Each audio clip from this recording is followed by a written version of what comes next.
Awesome. All right.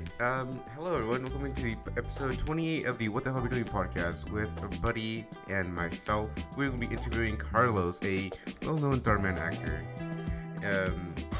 Hello, Carlos, buddy. How are you guys? Hi, man. How are you? Thank you for having me. Thank you for joining us. How are you? And tell us about yourself. About myself, I was born in Peru. I can't really share my age, but I'm hoping you guys think I look young. I moved to LA in 2014. I did acting. I studied acting at first. Went through the whole. Oh, so this is what acting really is at school. And then after that, I decided to try my luck in theater, and it took a couple years, but we started working. And yeah, it's been quite a journey since then. But that's the small intro. I'm a gamer. I love Broadway. I love musicals. I love coffee. I can't get enough of it. And yeah, that's about it. Sweet. So, buddy, go ahead and do the first two questions. Mm-hmm. Okay. So we have, in terms of theater, you've done comedy and Broadway. Yes, I've done. I did for Broadway wise. I auditioned for a couple shows that were really interesting. I don't know if you guys have ever heard of Book of Mormon. I got kind of far in that one, and then I didn't make the last call, but I did do a musical about recyclers at the end, so that was fun. And speaking of musicals, what's your current favorite Yeah. musical? Les Mis. That one hasn't changed. I think that's been my favorite since because that's the one that introduced me to musical. That was the first thing I ever saw, heard, and after that I fell in love with everything related to it. But and it's crazy because it's so heartbreaking too, but it's beautiful. And then the next thing is short films and ads that you've done. Any short film? I did a couple when I was in school. I think most short films were being shot when I was in school. I did do one recently that I was called thanks to my girlfriend, actually, where I got to play a voiceover of a character that didn't really. She was playing this role of a guy basically locked in a girl's body, and he was trying to come out, and they needed a voiceover for this, and I ended up getting it because somebody else was doing it, and then my girlfriend was able to, the connections in LA, everything works through connections. And so that's how I was able to get in this role, and it was a lot of fun because I got to work with her and I got to hear my voice on and I think it's doing good. I think it was moving through festivals, and just the same old stuff with all those short films, trying to get to Sundance and all of those. Awesome, that's cool, man. So, what was your first job before you started acting? Did you always want to become an actor? I didn't know I wanted to be. I was actually studying in Peru business for like a year and a half. And then something really big happened. My best friend in the whole world died. And this was the moment that like really made me think, damn, because the last thing he did tell me when I was really close to him, and one of the things he told me is like, you should just go for it because you have this, this thing inside that, because in school, I used theater as an escape, call it, like as a safe place, my safe place. So I started doing it just for fun. And there was like these competitions of theater in school. And I always found myself winning, and I always found myself putting a lot of theater plays and stuff like that. So it became like a second nature to me, even though I wasn't really looking into it seriously. And then when this happened, and then he would always watch me perform, and he was like, you really have this in you. You should like, do something like this for a living. And I never really believed that. Like, yeah, I mean, how do you even do that? How do you start? Where do you go to do it? What's up with that? And it was after he had died that I was 1.5 years into my college for business, and then I dropped it, and I was like, nah, I'm gonna do this for him.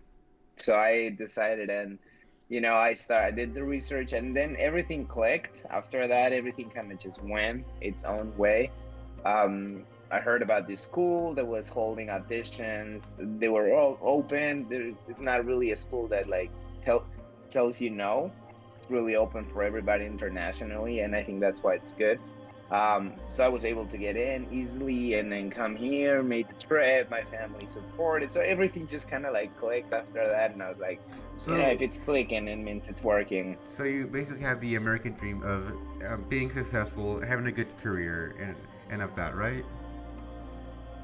Basically, I did see LA at the time like a dream, I was like, that's where I want to be. I think that's where the sets are, where everything is. I'm just gonna, yeah, and every step of the way, I think it comes to, you find so many new things every day in this business, but I think it's worth it. I think you just gotta love it, love.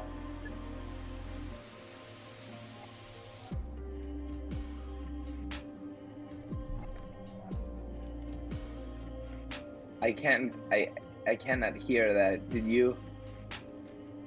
Buddy, microphone's not working. There we go. His mic's not, buddy. You're muted. You're muted. You're muted. He muted himself. Oh my gosh. There we go. Great way to there start we off the podcast. Hey, you gotta You couldn't do it hear like me, this. maybe. The it's mic's not a done that podcast. before. It's not a podcast unless it doesn't go through that. Oh my god, I'm muted. Yeah. Okay, what accomplishments are you most proud of since you started your career? Since I started my career, it's usually the small stuff that I'm really proud of. I think, it's always good when you are like, I've had a couple of successful plays that were, that even got nominations and awards for Broadway World, and they were a lot of fun. The audience was amazing, and we got a really good feedback from it. But the ones I really look at the most, and the one that I really do see myself as, being proud of, is that one time I did a musical. And because of traffic, there was like a huge weather problem in LA at that time, we ended up having one audience member in a theater of like 200 people. And, I remember that day. I remember nobody in the cast did really want to perform. They were like, yeah, there's only one person, so how is this going to be so awkward? But I remember working my ass off on that stage, and I remember giving that guy a hell of a show. And, it's usually those moments that like you end up remembering and you stick with you. It's not the yeses at all times, it's mostly just those moments where like you do really learn something. You learn that there's an extra passion for it, something that it's not there for anything else. It's like an awakening moment. It sounds cliche, but like this moment that tells you on moments that are like this, moments that anybody would quit, or anybody would be like, yeah, it's really underwhelming. And I think those are the moments to look at from my point of view. I think those are the moments that you got to be like, damn, I learned something really big that day. So that would be it. That would probably be the biggest one. Great. And you were talking about nomination. Yeah. Could you talk about that a bit? Yeah, I did a Shakespeare play. No, wait, I'm wrong. I did this Spanglish play. And this was in 2018. And it was called telenovela, like an actual soap opera, Spanish soap opera. And I played a role called Gerardo. And that one actually did get nominated for a lot of roles, actually. A lot of roles got nominated as Best Actor, Best Secondary Actor, Best Actor, Best Ensemble, and all of that. And I was able to get the nomination for Best Supporting Actor, I believe, in comedy, something like that. And then in 2019, I did Romeo and Juliet in Hell, which was like really weird adaptation of Romeo and Juliet after what really happens. They got a hell and stuff like that, and it was a blast, and people reacted really well. So that got all the Fringe nominations as well. Well, congrats. Or did you want to take the Thank next you. Yeah. So, what's your favorite Darman video or episode that you partaken in, or any other Darman? For Darman, I think I have a couple favorite ones, and for different reasons. I think I always consider. See, the first project I ever did with Dar was the Gold Digger one. The Gold Digger that became viral. There were so many quotes in that one that became viral, like the Denny's, like the Louis Vuitton bag, Kate Spade, all of that. God, it's always, some people ask me, hey, aren't you the guy that got dumped by the Gold Digger? That's like the one to go to. So I think that's the one that got most viral for. So that's my favorite for that reason. I love another one of my favorites because of the people I worked with was the one where I did it with my girlfriend when we played boyfriend and girlfriend, and she was pregnant and we had to tell my mom that she was, and so that one was also one of my favorites because of the people I got to work with in that one.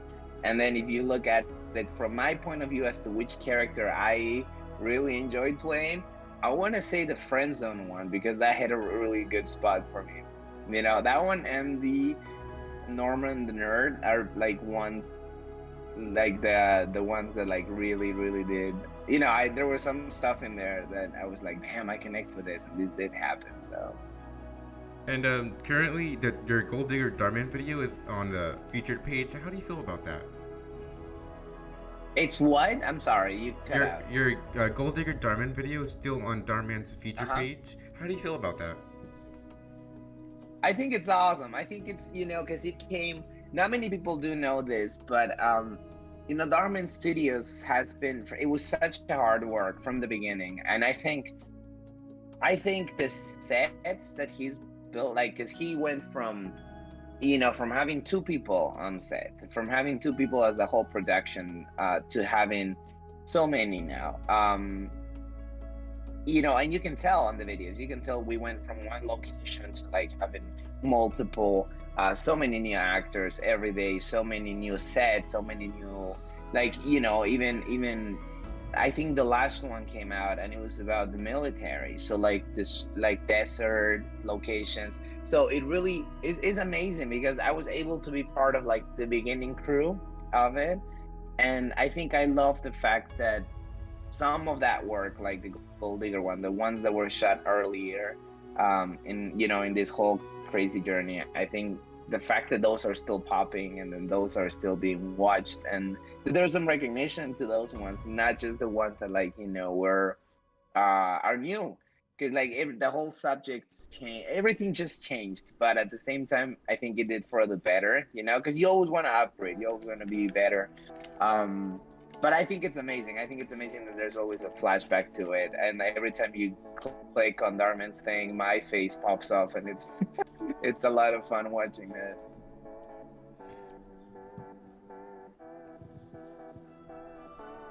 Go ahead, buddy.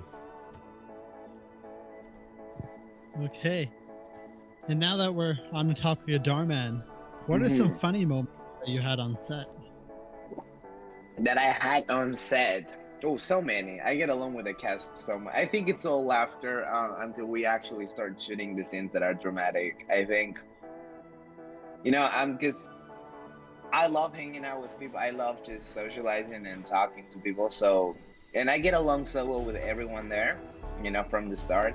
So I think every moment is a funny moment. But if we're being specific, I remember this one time. They wanted to use a car that looked broke, that looked like it was not good. It was a car to look down upon. And I remember they selected my car on set, and they were like, "Hey, can we use your car like that?" And I was like, "Damn, bro, you're telling me I have a bad car? You're telling me that someone broke would use this?"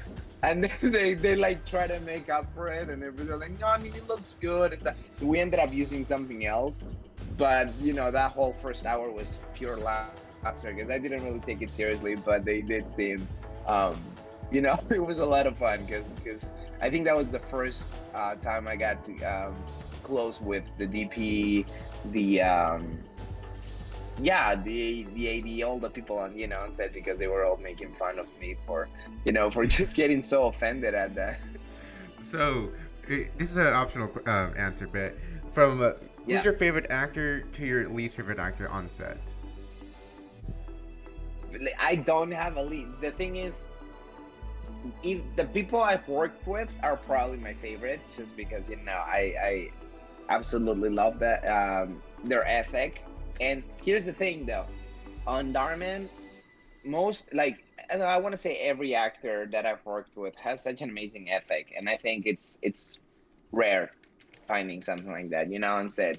Because on sets, usually there's stereotypes. You always find a person that thinks they're above everybody else. You always find that person that has more credits, so they think they're like, oh, I have more credits, so you look up on me. But it's not really like that. So we got lucky, I think. I cannot speak for the people that I haven't worked with because I don't know their ethic. I don't know. What are some But actors from you their have work, what are some actors? Yeah. What are some actors? I've worked with Nick, my girlfriend, Chas, Mayor, Vin, Colin, Ricky. Oh man, I think I worked with. At some point, I did work with. No, I never got to work. Well, with Carl, I never got to work with him. So I think that's usually it. I think the ones I usually get called at are the ones with Vin. Vin are the one. Me and Vin are the duo. We always get called together. It's fun. So, due to COVID, how has acting been for you? Have you got any job requests? Have you seen that decline or incline? Well, I think it stopped. I think once COVID started really hitting, because 1 week I was shooting with our I want to say a couple weeks before before the whole crisis happened and before everything just kind of went downhill. Set was still open, people were still auditioning, there were still jobs out there.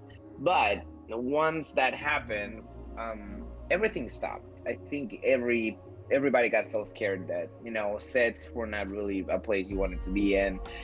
Theater, I know so many plays that I was not gonna be in, but that belonged to the theater company I was at the time, being closed. And it became so scary because you didn't really know what was the outcome of that, because there's no theater, there's no films, there's nothing going on for your career. And I think it affected, you can tell it affected every single career out there. So imagine one where you live out of the audience, right? You live out of people. So it definitely took a toll. I think it was a lot, really, really scary. There was no auditions. I remember not seeing emails for months. And then once everything started, now it's slowly going back to normal. I want to say the good thing about it was that self-tapes now are online.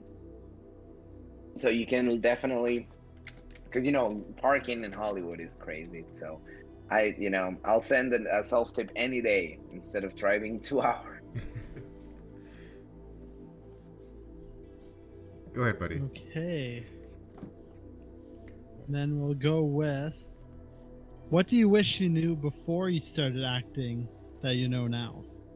Oh, that's a good one. What do I wish I knew before? Yeah.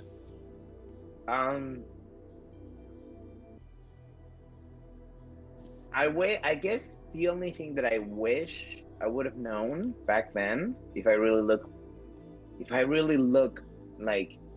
to my past, just to have more patience, to know what it was really gonna take. I think we all, it doesn't really come it might sound like it's coming from a place of like, oh, maybe I shouldn't do it, but no. Um, we all when we have dreams, I think when you get a dream, you really go to the whole grand finale, right? I think that happens to every single one of us. We have a goal and we enjoy picturing the big moment, that big role, that big podcast, that big job that is gonna just boost you to the top, make millions for you and happen.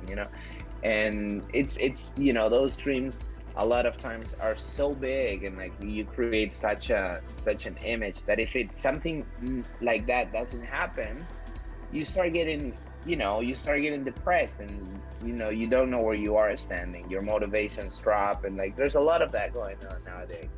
So I think that happened to me at some point. I think we all, people that want to get into the acting business have these dreams, have this idea of how the business is, have this idea of how Hollywood works.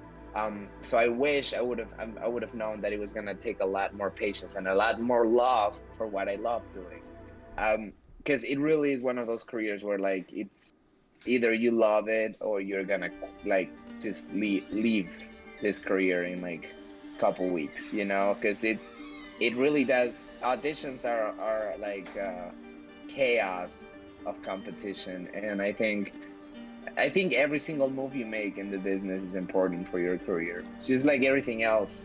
So but love and patience are really like up there. So I wish I would have known I had to be more patient.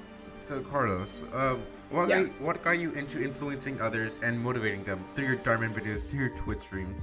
How did that come about? What exactly? Like, how did you inspire many new viewers to be their better self and keep them motivated? I hope, I think for motivation and all of that, I really do hope that I love comedy. So I hope my motivation comes from laughter. I really do hope that everything I do comes from that point of view. And this surprises people, but I'm actually a comedy actor. I make comedy a lot more than I make drama. And if you look at my social media, Twitch, like you mentioned, and everything, comedy is usually what I do, my skits, everything. So that's my way of, motivating and really getting to people, because I think laughter is what really did get to me back then. So I want to do the same thing, laughing and just ridiculous situations and finding the fun in moments that like would break anybody, because I think that's what comedy really is. I think comedy is comes from like the darkest moments sometimes. So I think it really does. It's inspiring seeing someone going through something so bad, but at the same time laughing about it, or just making a fool of themselves. And I want to do that. I want to just make a fool of myself and inspire other people that life is it's just a big game and that you should have fun while we're at it. So which big comedians, like big names like Fluffy, influenced you to be a comedian? Yeah, for me it was silent comedy that influenced me a lot. I did watch Fluffy. I love Fluffy. He's amazing. My biggest influence, I want to say, was Charlie Chaplin, Buster Keaton. I think the old comedy, it's what really started it all.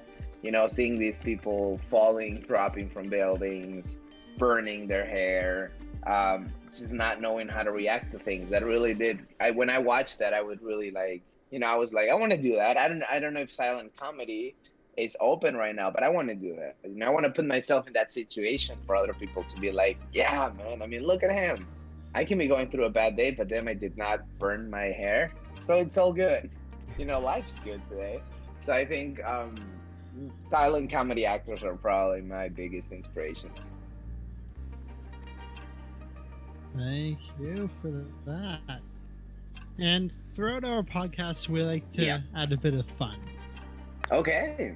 And one of the games that we use is a typical party game. Okay. This is Truth or Dare. Truth or Dare?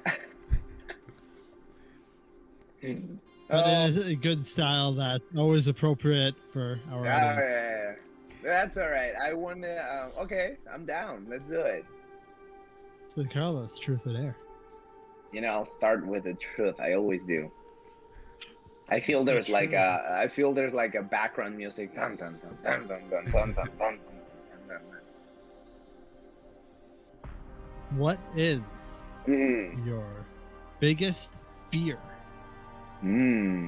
Biggest fear. In over like that, not not reaching not becoming the person I know I can become. That's it. Because of whatever happens, because of my, fears or just emotions getting in the way of me becoming well, that's my biggest fear. Not becoming who I know I can be. Yeah, I think that's a large one for a lot of people. Yeah. I think we put ourselves, in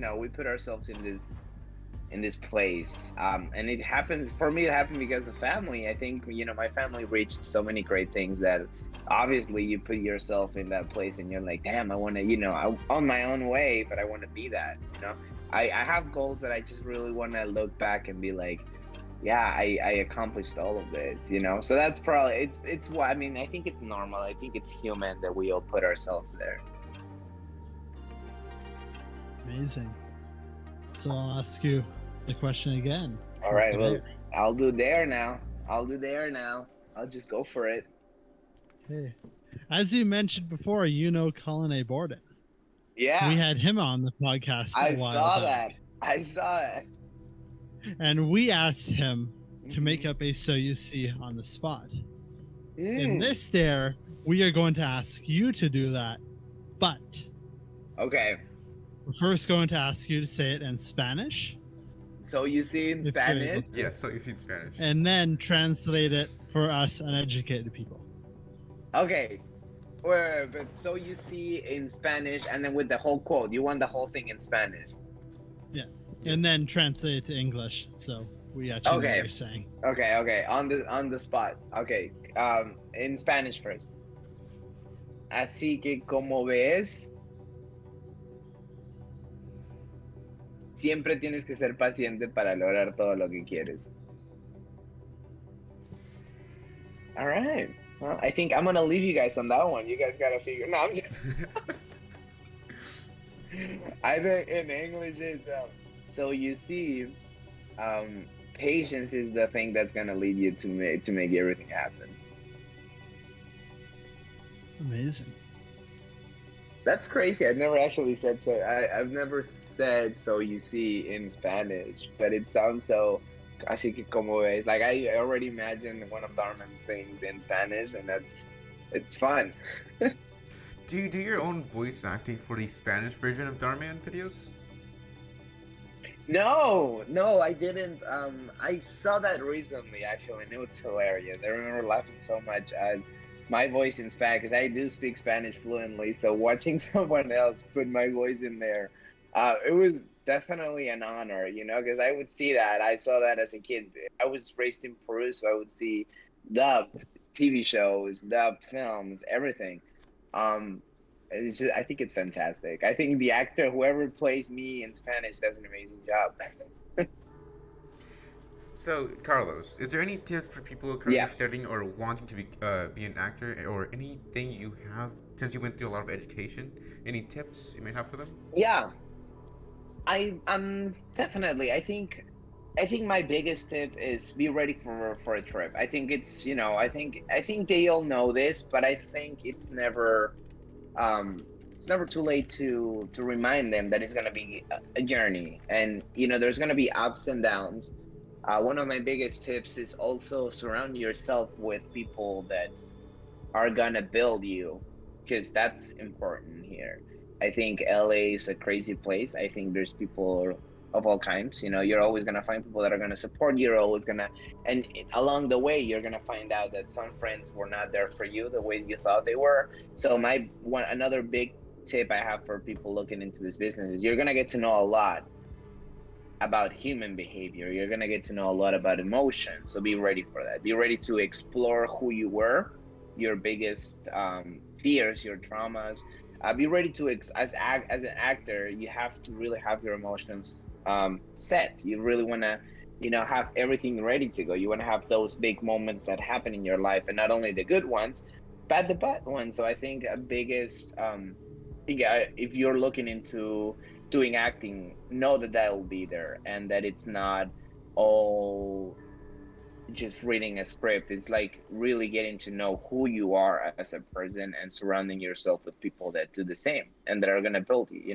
Other than that, if you love acting, if you love the arts, there's never going to be a single day that you're going to regret it, because you're not going to be able to stop. It happened to me. I mean, there's many you know when I went through my downs, of course there's moments where you're like, should I still? But really, you cannot stop. You look at a film and you're like, nah, this is it. It's what I want to do. So And speaking of your emotions on the spot, we had this same question for Colin. yeah. How do you cry on demand? I used to Stanislavski method. So for me, it's using about my own memories, my own emotions. I know there's different methods of acting out there. The one that works for me, it's a mixture like of all of this, but when it comes to like big emotions, I do like to remember times in my life where I felt like that, where I connected like that to this emotion, which is depending on the moment. If it's sadness for some crying moment, you want to connect to something that, like, a moment in your life that really made you feel like that, hopeless, sad, miserable, and that's how you're able to bring this emotion into it. Awesome. So, Colin and everything is awesome with him. We had the same question for him. He answered it. And what now for you? What's a movie or TV show you want to participate in that you're currently not there? Like a TV show or a movie. I would love to be part of a dry comedy show like Modern Family, like New Girl, The Office, so anything related to those shows. I mean, and if we're looking into something that is on right now, that is up to this day, see, I don't think that's the thing. I don't think there's many comedies out there nowadays. I'm hoping there's gonna be new ones, because I think most of them ended. Most of them, completed their season that I used to watch. But if you gave me like a TV show I would love to be in, yeah, it's a dry TV show like The Office, Parks and Rec, all of that, Community.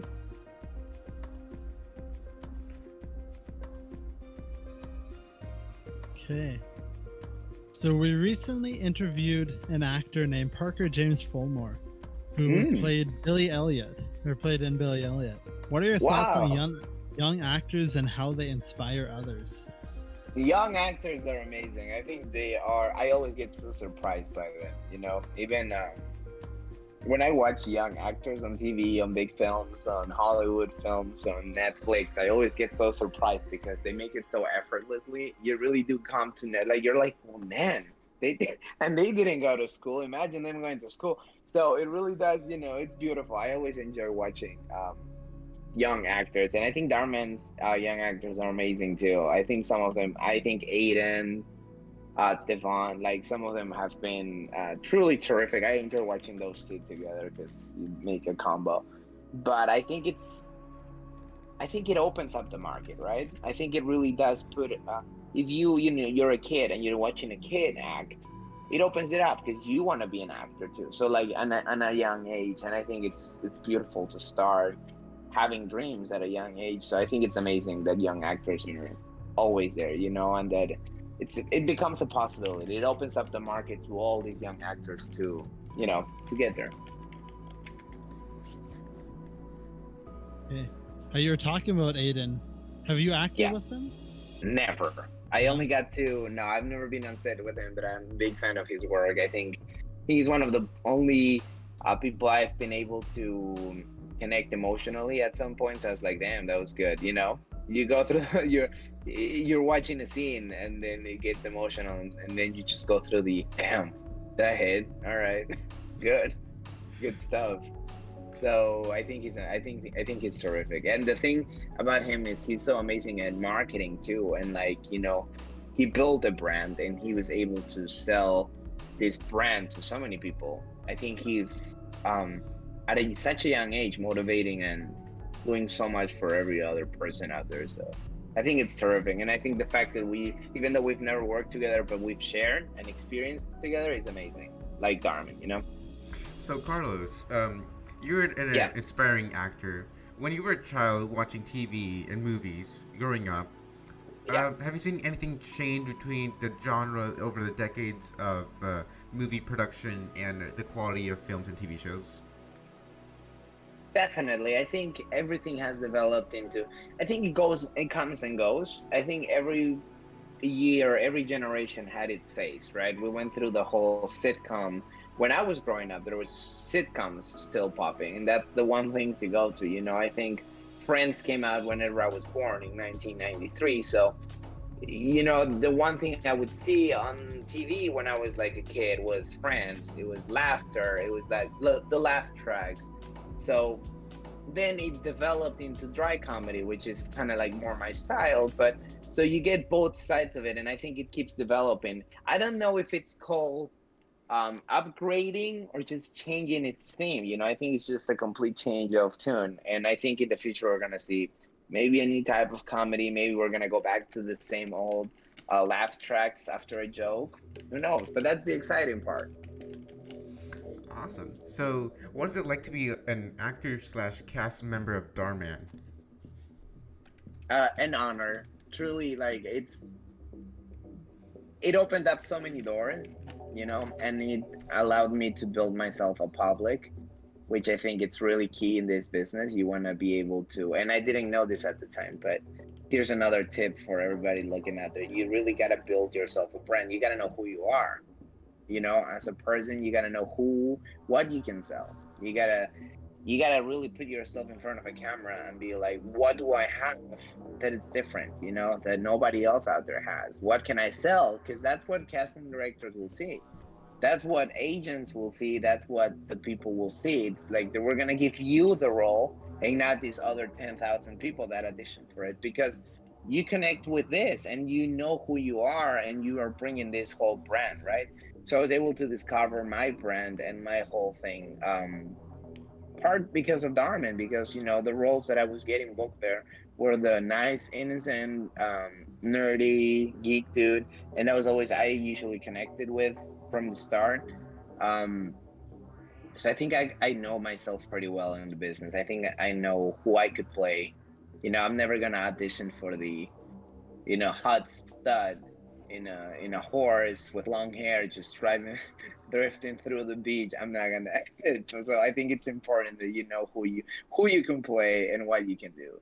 So Awesome. So, what are some emotional moments you had on set, either with another cast or a director like Catherine or like Colin, Aiden? what are some moments Yeah. or What are some moments? best moments? I want to say I think one of the most beautiful moments I had was when I played Norman the Nerd. um I got bullied in school, so when I was doing that scene, I remember looking at it from a therapist point of view, as to like, you're gonna face your old self now. You're gonna face that same situation for acting. So how are you gonna react? So it really took an emotional toll on me, and I think you can tell. I think it's one of the ones I'm most proud of because of my acting. I think that was something because I'm really judgy of myself. See, I don't even I look at myself on screen and I'm like, oh, you did this wrong, you did that wrong, oh, you look weird here, look at your hair, man, put on your glasses, what is weird? So it's always that, and I think that's normal. But um one of the only moments I felt like, damn, I did good there, and it was because I connected through that, was on Norman's video. And I remember being on set, and I remember Ruben, the director, giving me some time to get ready for it. He was like, take your time, before the big scene of you confronting the bully. And then an amazing moment with Van, because kind of sensed that something was happening because he came to talk to me and he was like, "Are you okay? Because you gotta take care of each other." And I was like, "Yeah, it's all good. Just need a moment to like really get into the character." And he gave me space, he gave me time, and he was ready to go whenever he was. So that was one of the moments that I really appreciated working with Vin, because we were both able to have a good communication. Yes. Go ahead, buddy. Okay. Then one of my favorite questions.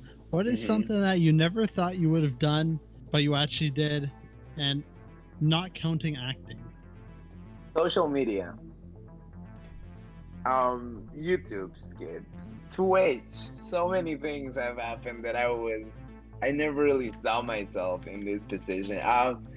I think it's fun. I think it's if you look at Carlos in 2018, his social media presence was absolute. Like, I wouldn't post stories. I would post the weirdest stuff sometimes. Like, it was all weird.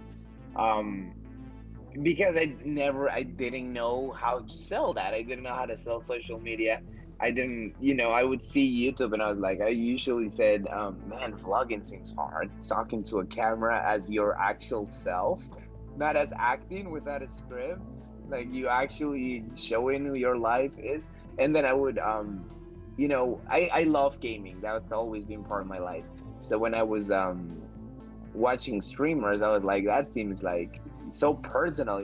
What happens is, like, you have like one person watching, you really got to make a connection with them and everything. So yeah, it was something that I never really saw myself doing. And then once this big blow up happened and the pandemic happened and everything, I was like, I'm gonna give everything a try. And I think it's a learning experience, but those are things that, like, I really never saw myself doing a vlog saying the whole, hey guys, please subscribe, make sure you click on the link and buy it. We are still weirded out by it, but learning every day how to make it better. And then I know you touched on this just now, but on Twitch, why did you start that? And almost like give us more information on Twitch. I don't know if that's because you stream too, yeah, right? You guys stream as well, yeah. Yes. So you would be playing video games. I remember this back in school. I was playing video games, and then literally out of nowhere, I started saying things like, "Oh, thank you guys for watching," or I literally started pretending I was streaming, but I wasn't, and I started acting as if I was, and I was like imagining people watching the stream and connecting somehow, and then me, and it was so weird. I bet my neighbor was like, "This is crazy. I don't know what he's doing." I think actors, but it ended up being just me doing that. I never really saw myself doing it, really. We just act on it. But when the pandemic hit, I was looking of ways to find creative. I was looking of ways to do stuff, and I'm gonna be honest with you, gaming. I was,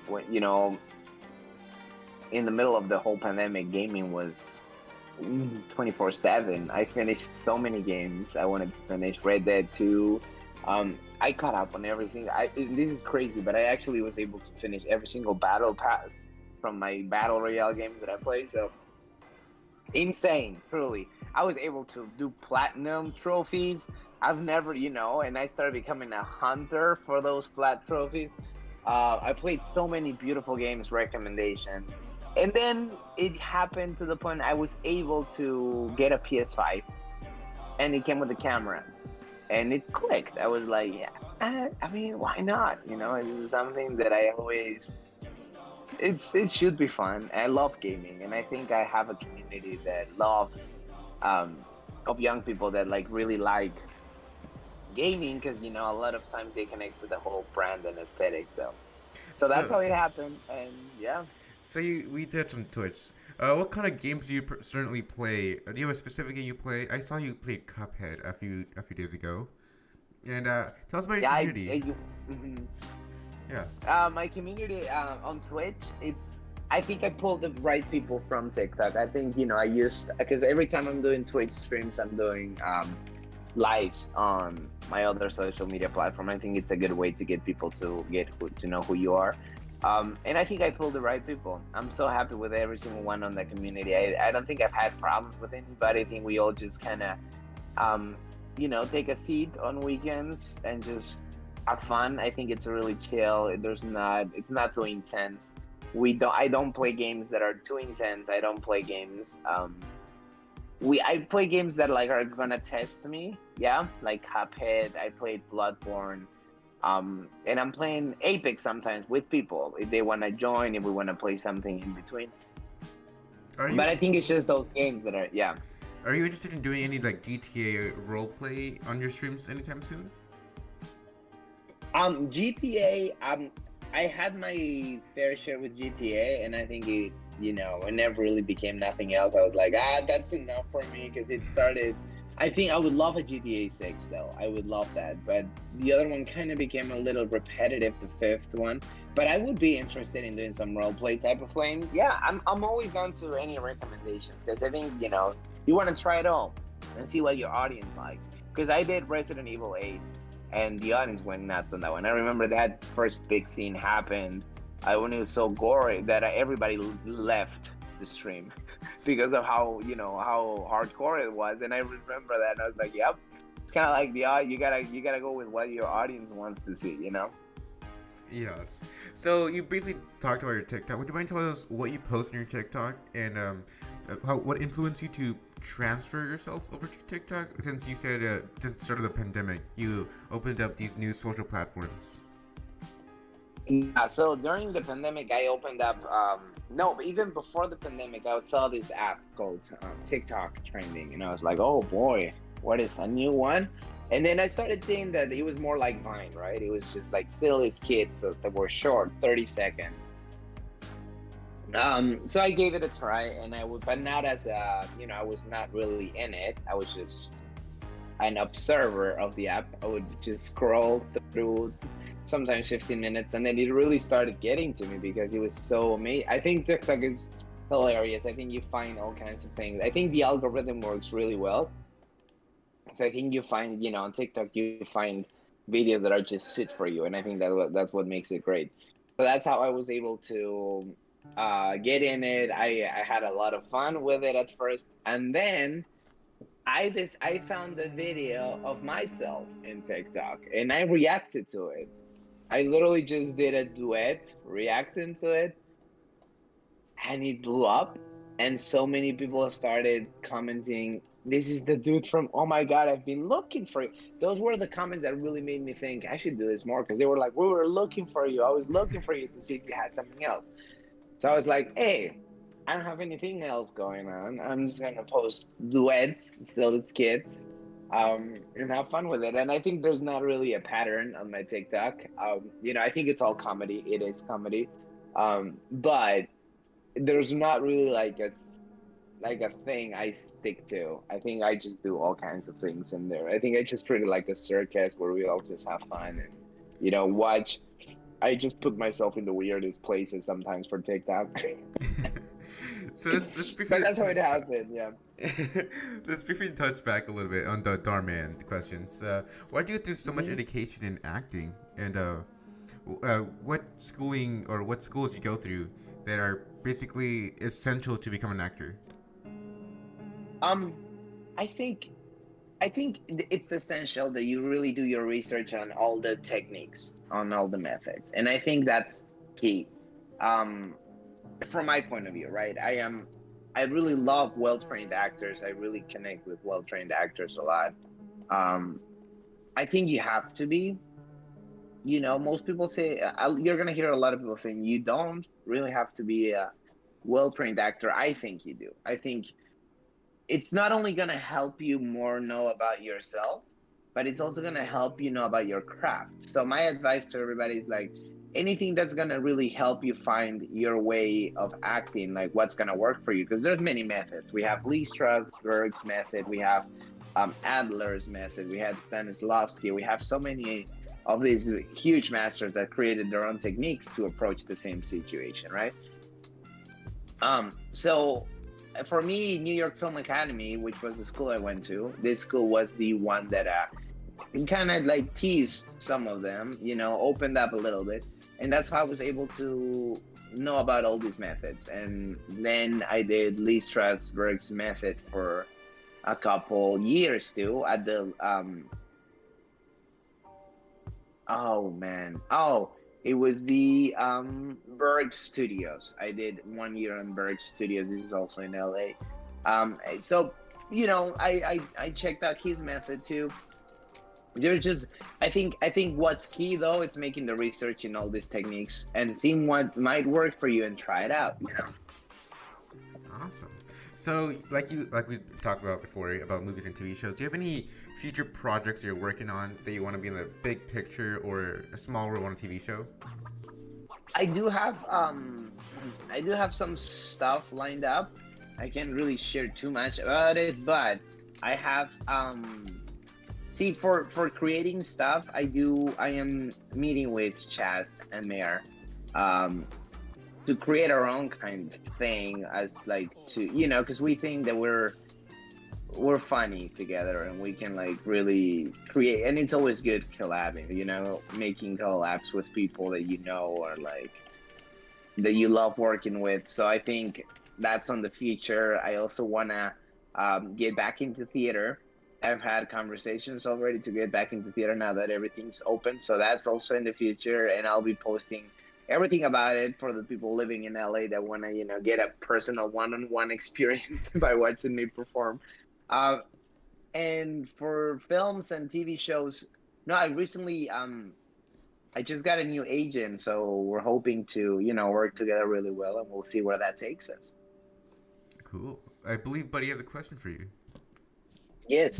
First of all, I'll apologize. I just had to grab a quick phone call. No worries. Moving on from that, we also interviewed an actor with a role in an upcoming blockbuster movie, Godzilla vs. King Kong. Nice. What are your opinions on any recently released movies, and do you plan on being on the big screen anytime soon? I do plan on that happening at some point. I think that's, even though my main goal is comedy network shows, I would love to see myself up there, and I think it's possible. I think it might be coming in the in the future. I love going to the films. That's one of the things I miss about this whole crazy pandemic. It was not being able to sit down for a couple hours with popcorn, and it's a beautiful experience. So I haven't been there yet, but I'm really excited to see In the Heights, for example. Like, I'm excited to go back to that film and see that. So I'm excited for the upcoming films. I haven't seen Godzilla, but I'm so happy that everything's opening back up again.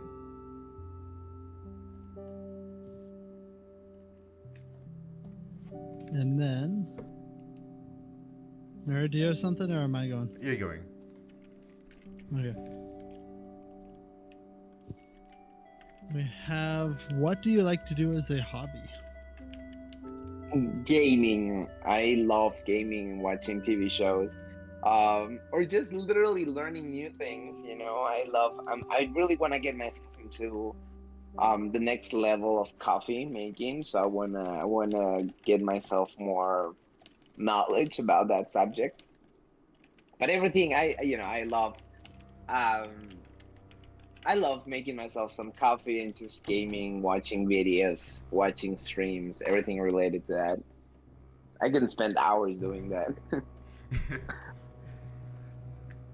So, you briefly talked about your agent. What's the process like for getting roles through your agent? Well, once you have, at first and this is something that a lot of people don't know, but at first, as an actor, you really got to build yourself a package. You got to build yourself a portfolio. You want to have your headshots, your resume, your reel ready for it. And with this package, you just want to send it to the right people. Go through your research as to what agencies might fit your brand, your characters, and then you got to look at their client list and see if they have people that like you really connect to, or that they can, if you see actors that you admire, go check out who their agents are, or like actors that you connect with. You know, if you check who their agents are, you can reach them out and be like, hey, you know, we could do this. This seems fun. We should work together. And then it's up to them. It's up to a weird. It's up to a couple meetings that are nerve wracking, hard, you know, because you're meeting with the big people and they're sitting down in front of you, being like, so what are you good for?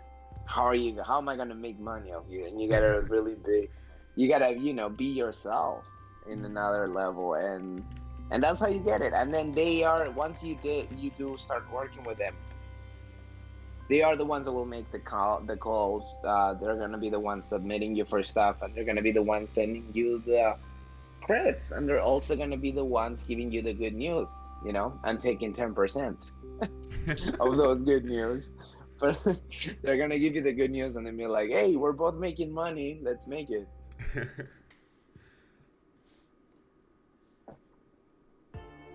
Okay. Have you ever heard of Eugenio Derbez, and were you influenced by him? I've heard of him. My family's actually watching Traveling with Derbez right now. I cannot really say I've had too much of an influence. Didn't grow up watching him, but I think from one way or the other, the fact that you're seeing another fellow Hispanic making it so big, it's always inspiring, and it's always like beautiful to see. You know, somebody that you could be somebody. So one way or the other, I was influenced by him from inspiration, but I never really got to see his work like as much. So Carlos, were there any challenges that you experienced during your acting career, and so far that you think others might face as well? Others might face as well. I faced the whole reality check, right? Because once you're done with school, you feel like you're at the top of the world, right? You feel like you're a king. You're like, oh, I finished acting now. I finished acting school. Okay, Leo DiCaprio, where are you? How do I fight you? But then you go into an audition and then you find out that there's like 25 people that look exactly like you. And then you're like, they're all sitting there like, oh yeah, hi dude, welcome to this chaos. Welcome to the rhythm of you just auditioning with people that look like you. So the reality check is definitely one of the biggest challenges, because you go to audition thinking you got it, and then you hear, you never hear back. And that's where the patience comes that I was telling you guys about before. Where like, you gotta love it to stay on it, because at some point 10,000 no's will lead to the one yes, and I live by that. Awesome.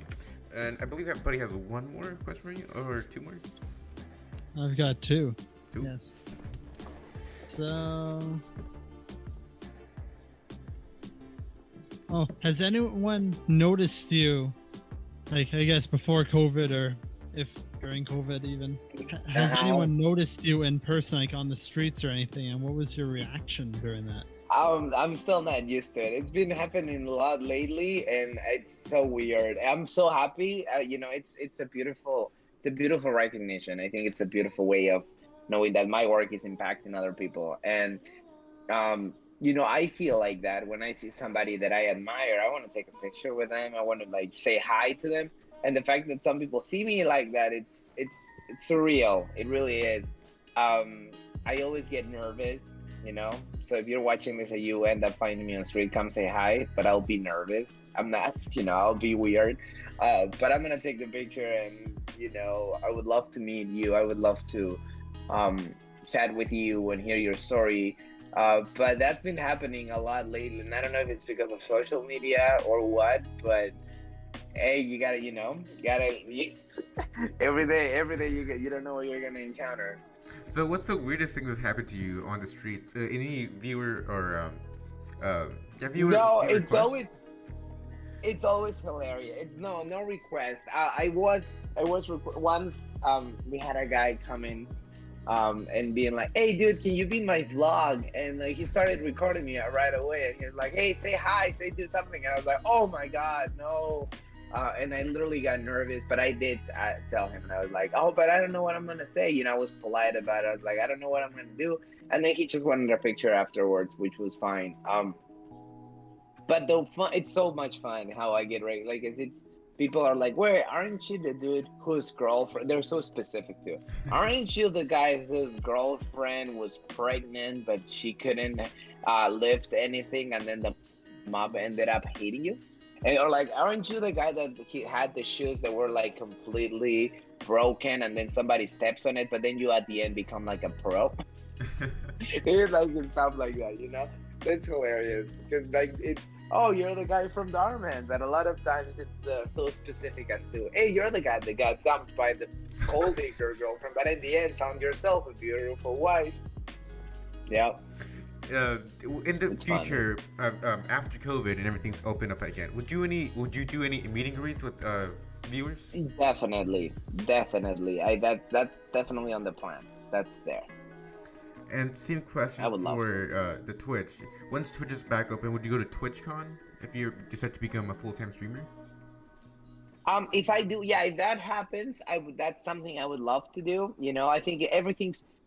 I think one of the things that COVID taught me is that I'm gonna have to be open for everything. I have to be open to all kinds of possibilities, and really, you want to be grabbing those opportunities. So if Twitch does well, then I'll chase anything that has to. Great. And Nerdy didn't even know that. He just got me a nice segue into my next question, but congrats, Nerdy. Oh, yes, sir. So on, what day was this? Sunday? I don't know, within the last 24 hours, you posted something on your Instagram. Yeah. Talking about your Patreon. Oh yeah, that's new. That's brand new. It's something that it's extremely. It's still exploring, but I got a lot of requests of people wanting Q&As, or like they wanted to know a lot about me, about specific moments of my life, or like if they're going, or they want to share their story and they didn't have a platform to do it. So I looked up many platforms, and they all included services like this, like tiers, packages. So I found myself being in that position of like, let's make this fun. Let's add the tiers. Let's make the first one is part of my squad. And then I started, it was like a long research process because I didn't really know what I could offer. But then Dennis ended up coming out, and I just think it's a great idea because I get to meet people and we get to chat for like as long as they want to. And I have to, because I used Patreon just because, I'm using part of my time. So like I'm using a lot of the times to talk to people and to everything. So as much as I would love to meet everybody, I know that like, there's some people that I'm never going to get to talk because of how, the line and everything passes. So I wanted to make this exclusive program where like people that really do want to talk to me get the chance, and the people that really do want to be there. But it's still, it's all brand new because I've never been, again, this is something new I'm trying for the first time to Patreon, so we'll see. And speaking of Patreon, is there any other services you want to give out to people who admire you and look for motivation for you? Would you do any like extensions? Like any private Zoom calls and give out motivations to anyone who's looking out. I think that's the whole main goal of my Patreon. I think that's where I want to reach out from. Because I do want to have that. I want to have a Zoom meeting. If you look at the second tier, I believe that's the Q&A one. So like I already kind of plan on guests being there so that we can talk about all kinds of things. Get more. It's a day-to-day thing because if you really want to get to know a lot more about acting and the experiences and everything that you go as an actor, and me being from Peru also kind of drives that international crew, like people that like are traveling to the US for the first time. So I wanted to make it personal for them, and that's how I was able to come up with patrons. But I do want to do that on Patreon. That's the Zoom meetings that I was telling you about, the one-on-one, those kind of services that like really puts it in the next level. And you grew up in Peru. Tell us about your childhood and what big influence you had growing up? That my family, my dad, really close to my family, really extremely close to my family to the point of like, I see them every day. I stay with them. I'm living with them right now because until I find myself a spot. But I'm really close to them. I'm really close to my dad. Is up to this day the person I look up to, and I kind of want to be like him. Um, and so growing up was beautiful. The home was always my safe place, and I consider myself a lucky child for that. Okay. So we're going to slowly start finishing this podcast off. Mm-hmm. But before doing that, we're going to finish off with our game Okay. of Truth or Dare. I still have a few questions / dares left here. All right, I'll do a question since you mentioned you have a couple questions lined up there. We mentioned this one before, and you gave a nice general answer. Oh no. Who is your absolute favorite person on set that you know? One person. Absolute favorite.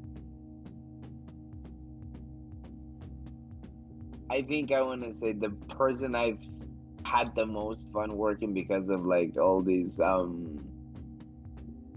yeah, I mean, can it be two or no? You're just asking for one person. Sure. We'll be nice. You can have two people. Yeah, okay, thank you for being nice. I'll have two people, yeah. But you have to rank them. I have to rank them because you cannot put them on the same place. It's just so many, like the different feelings, and I hope like you have to understand that if you're looking at it from, and this is no joke, this is not a lie. Like if you're looking at it from the person that like would play my nemesis, like the one I make so much more fight with, it's Vin, and that's it. Vin. I mean, with Vin, I love working with him. I absolutely love how the chemistry we have has been like good or bad, and the fun we have in between takes and everything. So if you're looking at all of that, that's it. But at the same time, and it was such a beautiful experience because I'm really close to my girl, so it was such a beautiful intimate experience being on set with someone that you are actually dating. So I want to say those two are probably my two favorite experiences and my favorite actors. But if you see complete different situations, because you're playing someone in a relationship, but at the same time you're playing so it depends on the roles that I'm getting and the situation. But if you're looking into ranks, I want to say they're both there, Vin and Jenny. Okay. And then. I mean, thank you for being nice.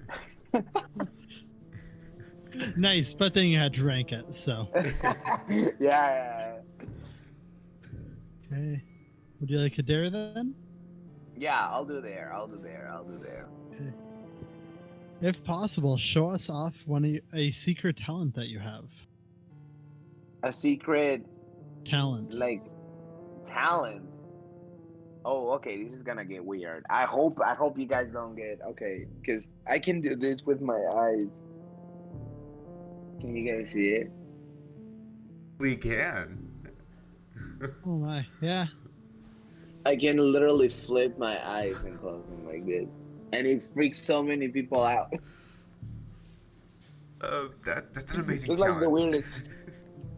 And check this out. This is an extra one. This is just like a secret bonus. But I don't have straight fingers. You see, like all my fingers are because I play basketball, so all my fingers kind of like are like broke at some point. All of them broke at some point. So now I don't have straight fingers. So you briefly touched about Vin. What's your favorite favorite moment with Vin or any other members while you were filming a diamond video? The one I mentioned with Vin before with the crying, the big emotions, that was a big one with him.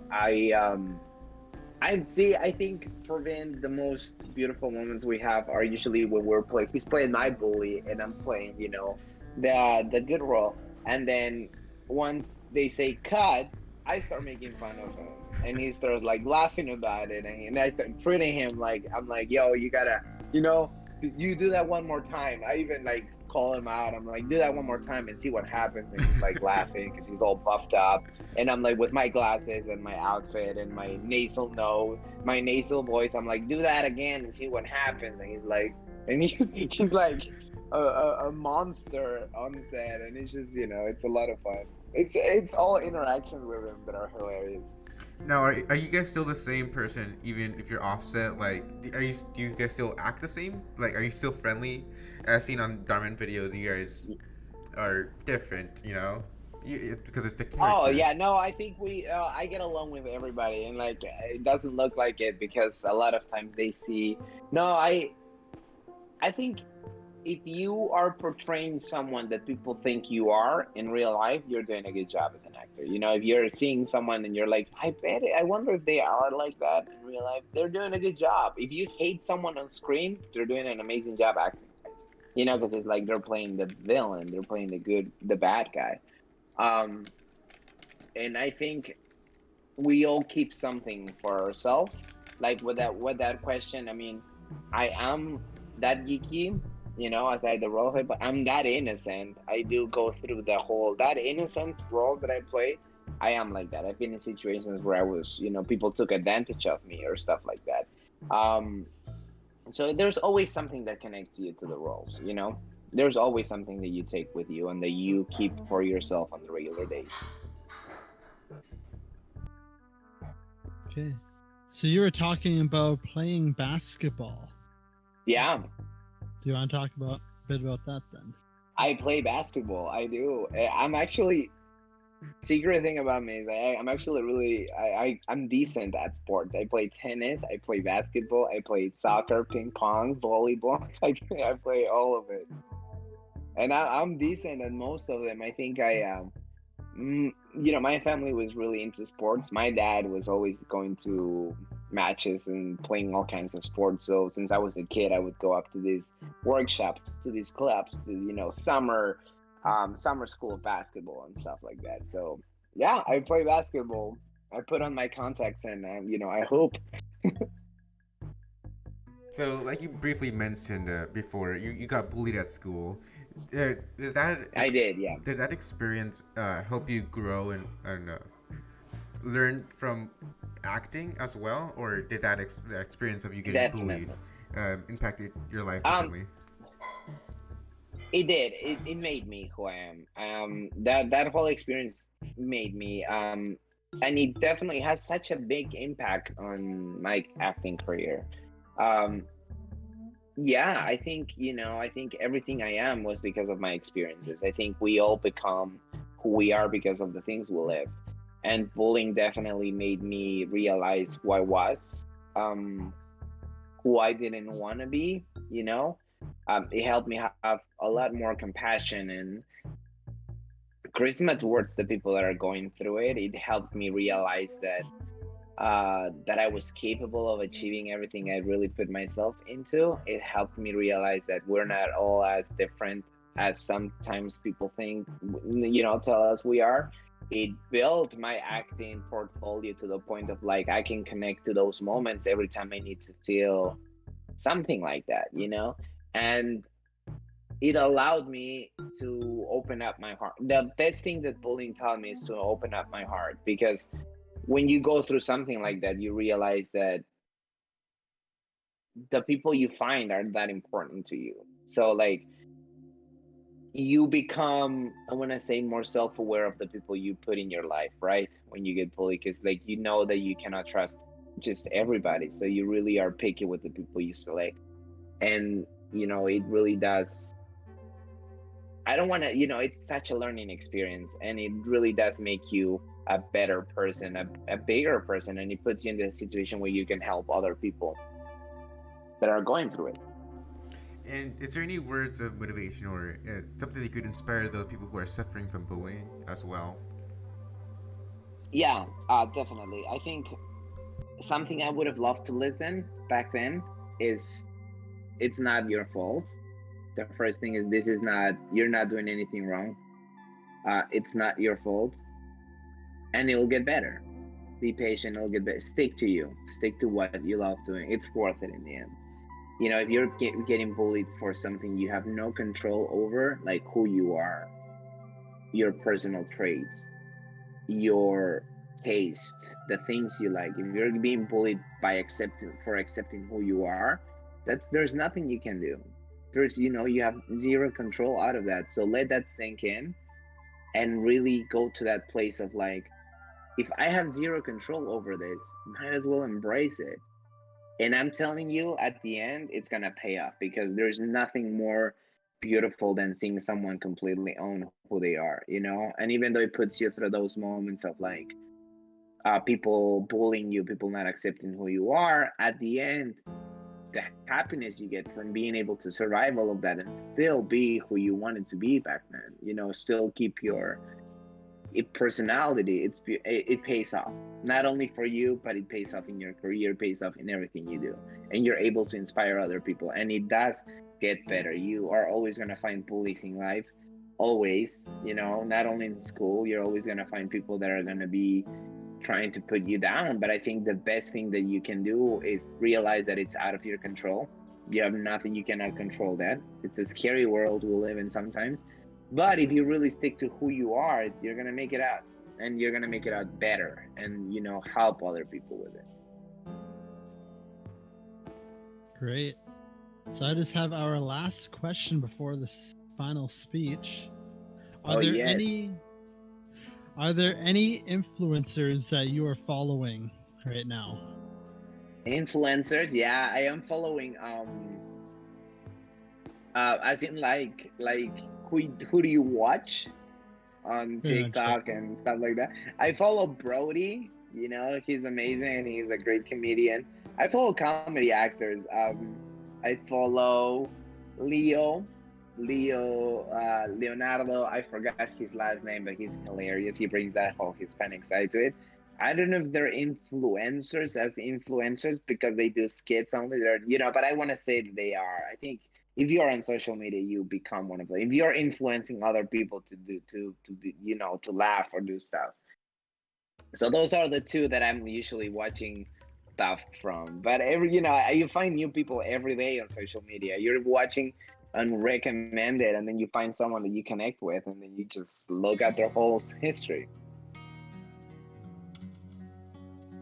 Awesome. So it's finally the end of the podcast, and it's time for your motivational speech. Buddy, any last words before we go off with the speech? No, it's been a lot of fun. I think I cannot believe it's been over an hour. It really does fly.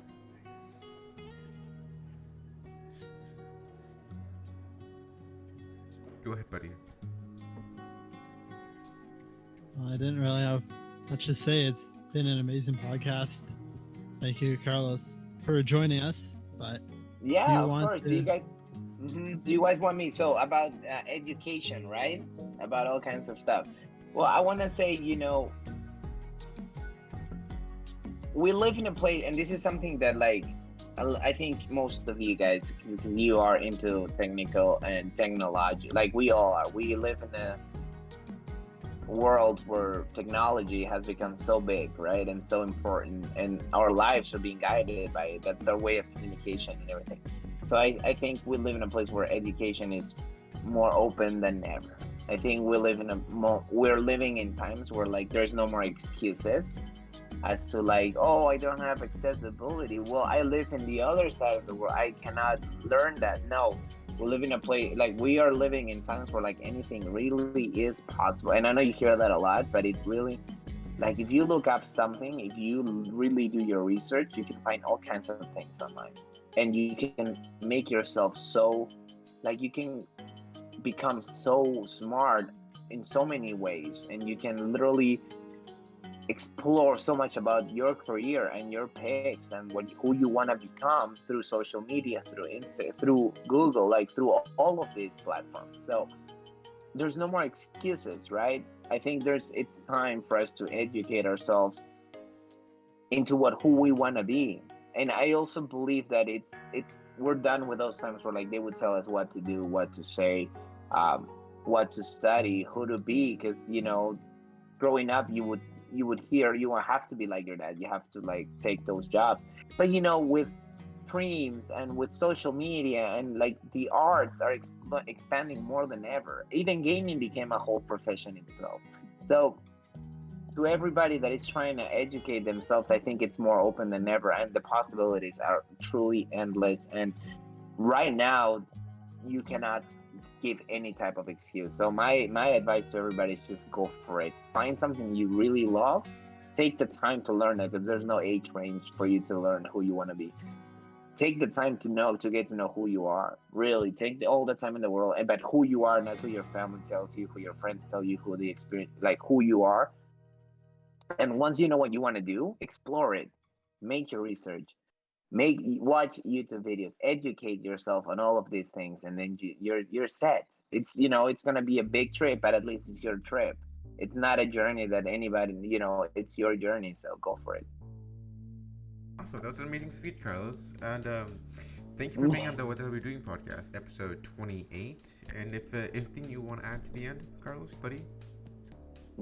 I want to tell everybody to stay as cool as possible. Have an amazing week, and thank you so much for having me, you guys. It's been a lot of fun. Awesome. Have a good one, Carlos. Yes, you too, guys. Yes, thanks for being on the podcast.